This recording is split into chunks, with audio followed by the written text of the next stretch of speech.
പുളിച്ച കഞ്ഞിവെള്ളം ഉണ്ടെങ്കിൽ അത് വെച്ച് നമുക്ക് പാറ്റ പല്ലി ഒരുപാട് ശല്യമൊക്കെ ഉണ്ടെങ്കിൽ അതൊക്കെ ഒന്ന് മാറ്റിയെടുക്കാം കേട്ടോ. അപ്പം നമ്മുടെ അടുക്കളയിലും അതുപോലെ തന്നെ കബോർഡിലൊക്കെ പാറ്റയുടെയും പല്ലിയുടെയൊക്കെ ശല്യം ഒരുപാട് ഉള്ള ചില സമയങ്ങളുണ്ടല്ലോ. അപ്പോൾ അങ്ങനെയുള്ള ഒരു സമയത്ത് ഇതുപോലെയുള്ള ചെറിയൊരു രീതി നമുക്ക് ചെയ്തെടുക്കാം കേട്ടോ. അപ്പോൾ അതെങ്ങനെയാണ് നിങ്ങളോട് ഞാൻ പറഞ്ഞുതരാം. തലേ ദിവസത്തെ പുളിച്ച കഞ്ഞിവെള്ളം ഉണ്ടെങ്കിൽ അത് കുറച്ച് ഇതുപോലെ ഒന്ന് നല്ല കട്ടിക്കായിട്ടുള്ള പുളിച്ച കഞ്ഞിവെള്ളം കാണുമല്ലോ, അതൊന്ന് കുറച്ചെടുക്കാം കേട്ടോ. ഇനി അതിലേക്ക് നമുക്ക് 1 ടീസ്പൂൺ ബേക്കിംഗ് സോഡയായിട്ട് ഇട്ട് കൊടുക്കുന്നത്. ഇതുപോലെ ബേക്കിംഗ് സോഡയും പിന്നെ 1 ടീസ്പൂൺ സോപ്പ് പൊടിയും ഒന്ന് ഇട്ട് കൊടുത്ത് നന്നായിട്ടൊന്ന് മിക്സ് ചെയ്തെടുക്കാം കേട്ടോ. ഇതെല്ലാം കൂടെ മിക്സ് ചെയ്തെടുത്തിട്ട് പിന്നെ വേണ്ടത് കുറച്ച് ഏതെങ്കിലും ഒരു ബിസ്ക്കറ്റാണ്.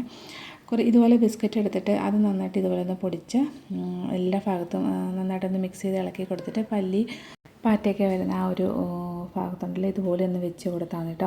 ഇതിൻ്റെ ശല്യമൊക്കെ പൂർണ്ണമായും മാറി കിട്ടുന്നതായിരിക്കും. അതുപോലെ തന്നെ അടുക്കളയുടെ ആ ഒരു ഗ്യാസിൻ്റെ ആ ഒരു സൈഡിലും അതുപോലെ തന്നെ ഫ്രിഡ്ജിൻ്റെ സൈഡിലും ജനലിൻ്റെ സൈഡിലൊക്കെ പല്ലിയുടെയും പാറ്റയുടെയും വിലക്ക ശല്യം ഒരുപാട് കാണുമല്ലോ. അപ്പോൾ ആ ഒരു സ്ഥലത്ത് ഇതുപോലെ വെച്ച് കൊടുക്കുകയാണെങ്കിൽ പല്ലി ശല്യം പൂർണ്ണമായിട്ടും മാറി കിട്ടുന്നതായിരിക്കും കേട്ടോ. ഇതുപോലുള്ള വീഡിയോസ് എന്നൊക്കെ ഇഷ്ടമായാൽ പേജ് ഒന്ന് ഫോളോ ചെയ്യാനും ഷെയർ ചെയ്യാനും മറക്കണ്ട കേട്ടോ. പുതിയ വീഡിയോയുമായി വീണ്ടും കാണാം.